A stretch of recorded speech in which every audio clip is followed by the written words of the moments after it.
Hello बच्चों, आज हम लोग क्लास 10th के आर इन्वायरमेंट चैप्टर का एक मोस्ट इंपोर्टेंट टॉपिक पढ़ेंगे जिसका नाम है इकोसिस्टम। इकोसिस्टम के बारे में आप सभी समझते होंगे, लेकिन एक्चुअल डेफिनेशन, साइंटिफिक कंसेप्शन इसका क्या है ये आप लोगों को शायद नहीं पता होगा या कुछ बच्चों को पता होगा। बच्चों, हम लोग जब भी इकोसिस्टम के बारे में बात करते हैं तो इकोसिस्टम के कंपोनेंट, बायोटिक कंपोनेंट और अबायोटिक कंपोनेंट के बारे में भी बात करते हैं। लेकिन जब हमें यही नहीं पता कि इकोसिस्टम क्या होता है तो उसके बायोटिक और अबायोटिक कंपोनेंट को जानने का क्या फ़ायदा। तो चलिए बच्चों, आज हम लोग शुरू करते हैं इस चैप्टर को, इस टॉपिक को, क्योंकि आज की इस वीडियो के बाद इस टॉपिक में आपको कोई दिक्कत नहीं आएगी। बस आप लोग इसको समझ लीजिए पूरा कि मैं आपको क्या बताने वाला हूँ। देखिए, आप सभी जानते हैं हमारे आसपास में बहुत ज़्यादा चीज़ें अवेलेबल हैं। उन चीज़ों में लिविंग चीज़ें भी हैं और नॉन लिविंग भी हैं। मतलब लिविंग चीज़ें मैंने इसलिए कहा क्योंकि लिविंग बीइंग्स की तरफ मैं इशारा कर रहा हूँ, और नॉन लिविंग मैंने इसलिए कहा क्योंकि हमारे आसपास बहुत सारी नॉन लिविंग चीज़ें भी हैं।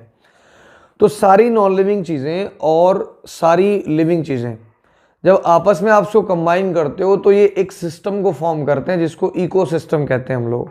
इसको थोड़ा डेफिनेशन से समझिए। Self contained unit of living things and their non living environment, यानी हमारे इन्वायरमेंट में प्लांट्स, एनिमल्स और डिकम्पोजर्स का होना, सॉइल का होना, एयर का होना, वाटर का होना, जब ये सारी चीज़ कंबाइन हो जाएंगी, जो सारी चीज़ कंबाइन होकर के एक पूरे सिस्टम को फॉर्म करेंगी, इस पूरे सिस्टम को हम लोग इकोसिस्टम कह रहे हैं। यानी हमारा ये जो आसपास आप लोग देख रहे हैं ना, ये पूरा एक इकोसिस्टम है। ठीक है, क्या है ये? एक इकोसिस्टम है। अब इकोसिस्टम को दो कंपोनेंट में बांटा गया है। ठीक है, कौन से कंपोनेंट में? दो में। अब ध्यान दीजिए, कहने का मतलब ये है कि इकोसिस्टम किन दो कंपोनेंट से मिलकर बना हुआ है। अब ध्यान दीजिए, पहला कंपोनेंट आ जाता है बायोटिक कंपोनेंट। अभी आपको इसको समझने की जरूरत नहीं, मैं आपको बता दूंगा, टेंशन मत लो। दूसरा है अबायोटिक कंपोनेंट। देखिए, बायोटिक कंपोनेंट क्या है? ये सीधा सीधा इशारा हो रहा है लिविंग चीज़ों की तरफ, यानी लिविंग कंपोनेंट। तो हमारे इन्वायरमेंट में, हमारे एटमॉस्फेयर में जितनी लिविंग चीज़ें हैं वो सारी की सारी बायोटिक कंपोनेंट में आती है। यानी आप लोग बात करेंगे प्लांट्स की, प्लांट्स आपके लिविंग होते हैं, इसीलिए किसमें? बायोटिक कंपोनेंट में आएंगे। आपके एनिमल्स लिविंग होते हैं तो बायोटिक कंपोनेंट में आएंगे। और जो बाकी चीज़ें बची हुई हैं, चाहे वो आपका कुछ भी बचा हुआ हो, नॉन लिविंग कंपोनेंट में आएगा।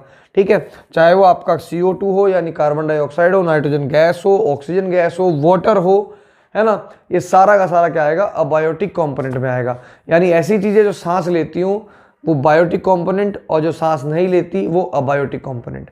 ये सारे के सारे कंपोनेंट मिलके, लिविंग, नॉन लिविंग, सारे के सारे कंपोनेंट मिलके एक पूरा सिस्टम फॉर्म करते हैं। इस पूरे सिस्टम को हम लोग इकोसिस्टम कहते हैं। बच्चों, आई होप कि आज की इस वीडियो में आप लोगों की सारे डाउट्स इकोसिस्टम को लेकर के क्लियर हो गए होंगे। होपफुली आपको ये लेक्चर पसंद भी आया होगा, और अगर आप वीडियो आपको बहुत ज़्यादा पसंद आई हो, वीडियो को लाइक करना बिल्कुल मत भूलना। साथ ही साथ इसको शेयर भी कर अपने दोस्तों तक, ताकि बोर्ड एग्जाम में वो लोग तैयारी कर सकें। आज की वीडियो में बच्चों इतना ही। जय हिंद, जय भारत।